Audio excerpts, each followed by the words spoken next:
and of course to Ghanaians of all walks of life, and particularly to our president. Yeah. These are very, very tough times for us, for all of us.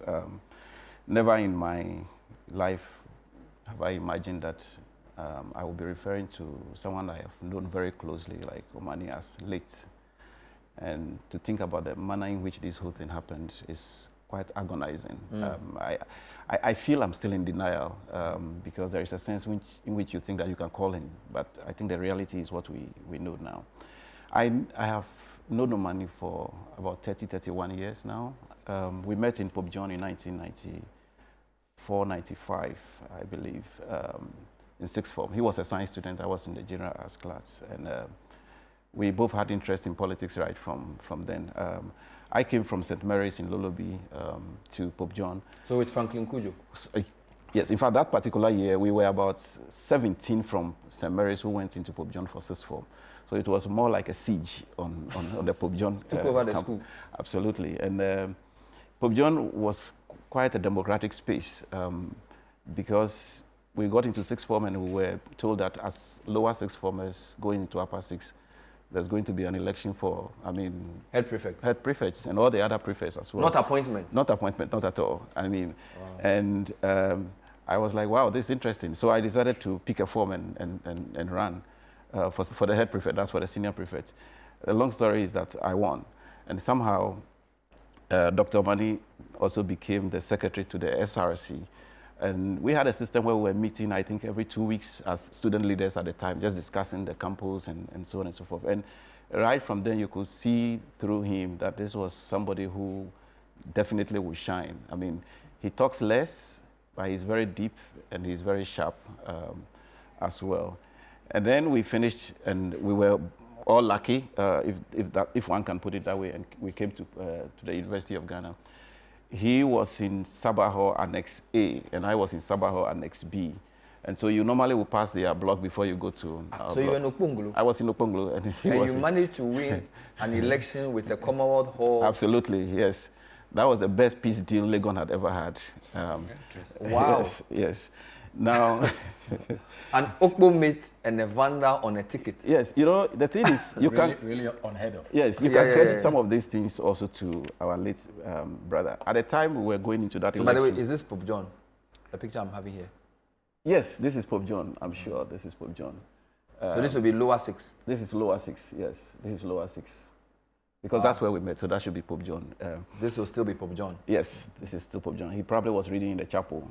Very deep, in terms of spiritual and religious. He's a deep religious man, devout Catholic. So, we were going to run this SRC election, and we have 3 people coming from Sabaho. Myself, Kingsley Nobolosei, and then one Keteku. And then Commonwealth was coming with one candidate. Then in the conversation between myself and Dr. Omane, he was like, you know what,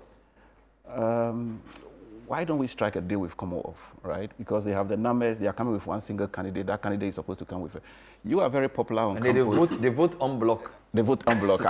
They just come like the way, the big blocks in Ghana politics come. Yeah.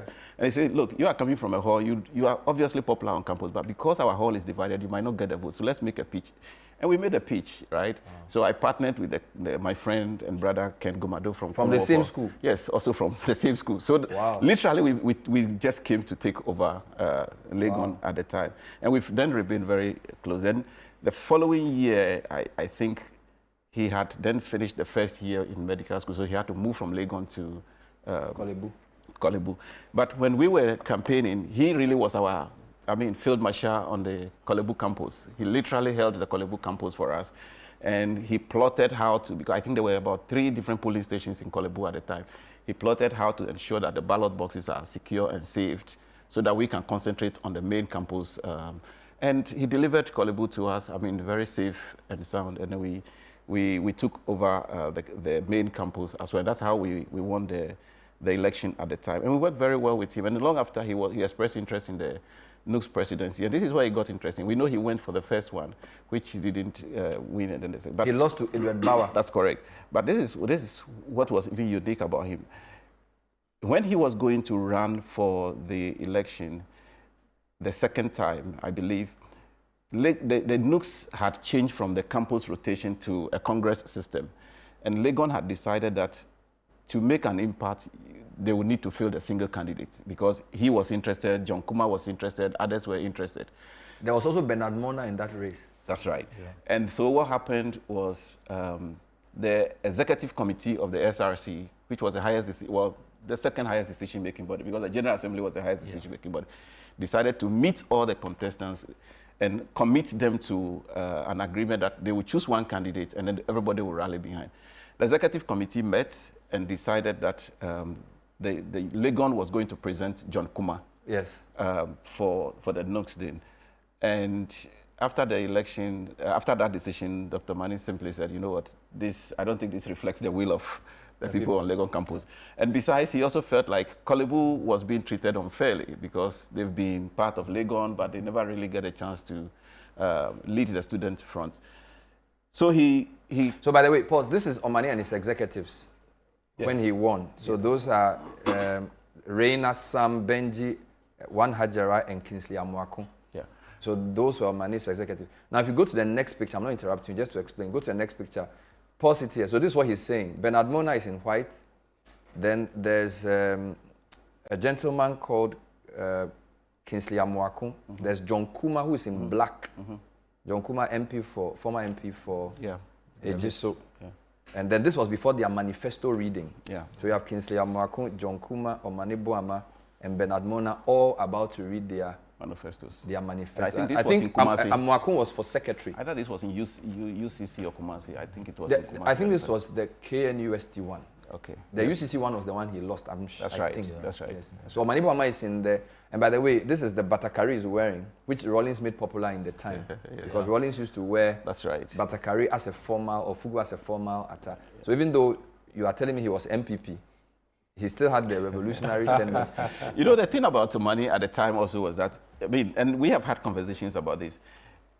I think his upbringing in Cove Town was what made him NPP. Yeah. But his values, his principles, his passionate and everything is all left-leaning. So it didn't come to me as a surprise at all when later on, because he and I used to argue. I mean, he showed me his card and we'll argue and argue and argue. Yeah. I wasn't in town when I later on heard that he had made a transition to join the NDC, which came to me as a very, very exciting, not surprise, because he knew his values already were leaning and he just needed a little bit of that. But he grew up in Koforidua. Yes. Yes. Which is strong MPP. Of course. I'm sure, if you speak to Samia Wuku and Co, they would have told you that they were all, contemporaries in the Eastern region, Koforidua at the time. So that may have boxed him into MPP. But once he got the liberation of coming into student politics, national politics, and the student leadership, that might have changed completely. I'll pause